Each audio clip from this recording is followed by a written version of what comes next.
القراقيش الفلاحي. مش طبعا ده حاجات للفطار كده يعني. 180 زي الكيك كده ما بتعملوه بالظبط اهو. ولا اي صباح السعاده، صباح الفل والورد والياسمين، صباح كل حاجه حلوه. حلو. ايه يا بنتي يا شوشو اللي انت جايباه من الثلاجه ده؟ ده لبن رايب. انا روبته امبارح، وبعد ما روبته سبته، يعني ما عملتش فيه اي حاجه، سبته كده على الرخامه راب بقى رايب كده زي ما انتم شايفين. بصوا. وبعد كده حطيته في التلاجة بتاع ساعتين. ليه بقى حطيته في التلاجة بتاع ساعتين؟ عشان اعمله ايه؟ اطلع منه. انا عايزه حته قشطه، محتاجه حته قشطه. تمام. طب انت هتعملي ايه النهارده؟ والله انا عندي ايه، بفكر اعمل مسقعه واخبز شويه كده قراقيش. طب انت يا شيماء كل شويه تخبزي؟ بصراحه انا لازم اعمل حاجه مخبوزه في البيت. العيال يعني انا محتوى عيالي كده، لازم حاجه يشربوها ياكلوها مع الشاي بلبن، هما كده وانا كمان والله كلنا. تعالوا بس كده الاول. بصوا عملت بصوا انا عايزه حته قشطه كده اهو. استنى اهو. ده طبعا مش من عند بتاع الفلاحين، لا ده من هنا. يعني تخيلوا بقى، تخيلوا انتوا لو الحليب ده من عندنا بقى من البلد، يا نهار ابيض على الجمال. بصوا. بصوا بقى. طلعت طبق القشطه اهو. تمام. طبق قشطه حلو، انا محتاجه طبق زيه كده. انا لما بحتاج القشطه الفلاحي بجيب الحليب وبروبه كده مكان ما اكون، يعني ما بتفرقش معايا، وبروبه زي ما انتم شايفين. هعجن بيه بقى قرص طريه، هعمل بيه كيك، هعمل بيه اي حاجه. كل حاجه تتعجن بده، بالرايب ده، بسبوسه، اي حاجه. وعندي حته سمنه اهو. تمام. انا عايزه اعمل النهارده زي الكحك. عارفين الكحك الفلاحي اللي بيبقى مدور ده، اللي هو زي العجله كده، اسمه الكحك المفتول. ماشي. مش عارفه عندي دقيق قد ايه، يعني يجي مثلا نص كيلو دقيق. هبعت اشتري تاني عليه. وطلعت حاجه مسقعه اهو. النهارده يعني المهم هوريكم طريقه ايه، هوريكم طريقه وعندي شويه زيت احتاجهم. هوريكم طريقه الكحك اللي هو المفتول ده، وهتقضوا اليوم معايا يعني. إيه، انا عملت المسقعه. تمام. هتشوفوها بقى في فيديو تاني مع العيش. ماشي. عايزه اقول لكم عامله شويه مسقعه. بصوا عاملين ازاي، تحفه. بس انا هعمل مع المسقعه النهارده يوم كده مليء بالشغل، بس عشان ما يبقاش فيديو طويل خليته لكم ايه على فيديوهين يعني. لاني هعمل مع المسقعه دي شويه عيش كده. تمام. بس النهارده هعمل لكم بقى القراقيش اهو. انا جبت ده نص كيلو دقيق، هجيب كمان ايه، جبت كمان نص كيلو اهو. ماشي. صلوا على النبي كده. الدقيق اهو. ماشي. الدقيق، الكيلو دقيق هناخد عليه 400 جرام سمنه على زيت او سمنه بس. ايه 400 جرام دول قد ايه يا شيماء؟ مجين من دول، شايفين دول مليانين، يبقوا 400 جرام. تمام. انا وزنها وعارفه يعني، من غير ما نسيح ومن غير ما نعمل اي حاجه. هنزل بالسمنه بتاعتي اهو على الدقيق. ما تسيحوش، ما تعملوش حاجه خالص اهو. قسموها بقى زي ما انتوا عاوزين، وممكن بسمنه بس وممكن بزيت بس السمنه بتديها طعم حلو قوي. الزيت اهو كمان انا مقسماها كده، بس اهم حاجه يكون الزيت ريحته حلوه. ماشي. وهنبدا ان احنا ايه، نبس الحاجه دي اهو.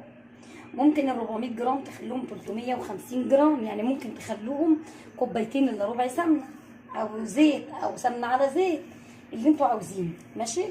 انا ما سيحتش اي حاجه ولا حطيت اي حاجه على النار، انا هبس فيهم اهو. بصوا طريقه البس دي بتخلي الايه، القراقيش معانا ناعمه، او الكحك المفتول اللي انا هعمله ده اهو.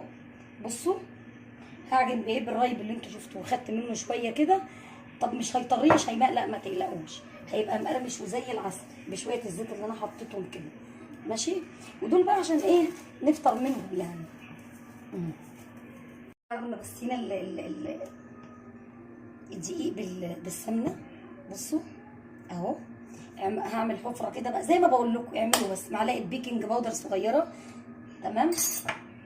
بصوا معلقتين سكر كبار اهو، وكمان معلقه خميره كبيره اهو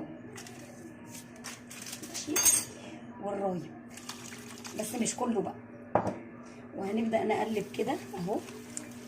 وايه يا شيماء اللي انت بتعمليه ده؟ زي ما بقول لكم اعملوا بس اسمعوا الكلام اهو. انا بس بدوب السكر في الحفره بتاع الايه اللي فيها اهو. داب، بصوا داب خالص.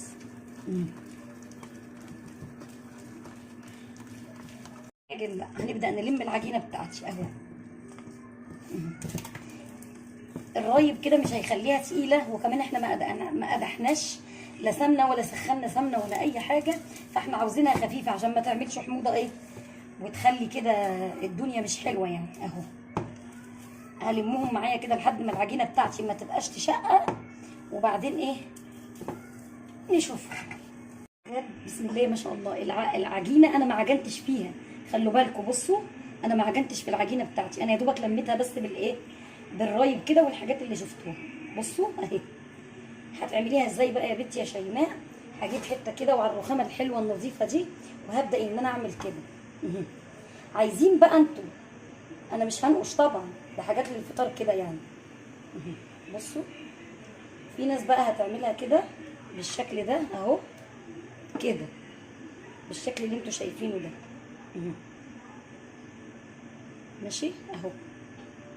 وفي حاجه تانية اوريها لكم اللي هي كده اهي.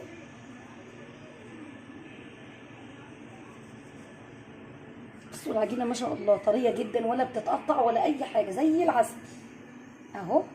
وكده انا بقى بحب الشكل ده قوي اهو. هتتخبز امتى دي يا شيماء؟ دي ما شاء الله اول ما اخلص، الجو حر جدا، هتلاقوها ايه خمرت معايا. ولو مش كده هنسيبها ربع ساعه وخلاص، وهنبدا ان احنا نشكلها كده. بصوا بقى يا جماعه بسم الله ما شاء الله، ولا حول ولا قوه الا بالله. خلصتهم اهو. ده على فكره شايفين الكميه دي كيلو دقيق، كيلو واقل من كيلو كمان، لان انا شلت من الكيلو كوبايه كده عشان ايه كنت محتاجاها يعني هعمل بيها حاجه. بصوا شايفين الجمال والحلاوه والقمر؟ بصوا اهو. ايه رايكم؟ مفيش، يا دوبك هولع البوتاجاز بتاعي، ايد البوتاجاز بتاعي على ايه على درجه حراره مثلا 180 على اقل درجه، وهيفضل في الفرن مثلا بتاع 20 دقيقه 25 الصينيه يعني. بس هغطيهم بحاجه 10 دقايق بالظبط وهخبز. مفيش 10 دقايق بالظبط وبدات اقيت الفرن بتاعي اهو. الفرن بصوا عامل ازاي، يعني لو فرن كهرباء هيبقى على درجه 180 زي الكيك كده ما بتعملوه بالظبط اهو. ولا اي شوايه ولا حاجه، لما تاخد لون من تحت بعد شويه كده هنبقى نقيد الشوايه نديها لون من فوق. بعد ما بدات تاخد اللون من تحت كده واستوت، شايفين اللون من تحت عامل ازاي وبدات تستوي، رحت انا قايده لها الشوايه من فوق يا دوبك 5 دقايق، وبدات ايه بصوا الجمال، بصوا لونها تحفه تحفه. يلا هنحط غيرها ونخلصهم ونوريهم لكم في الاخر. بصوا القمر والحلاوه، والله العظيم انا نفسي تشموا، نفسي الريحه توصل لكم. الريحه حلوه جدا جدا جدا. ايه الجمال ده؟ بصوا القمر ده، سامعين الصوت؟ ولا الرايب خلاها طريه؟ لا الرايب ولا خلاها طريه ولا. بصوا بتقرمش وخفيفه، بتقرمش وخفيفه. وبصوا من جوه عامله ازاي، شايفين؟ جربوها بالطريقه دي هتنبهروا. قلبه ريحه البيت، البنات بيقولوا لي ريحتها تحفه يا ماما من قبل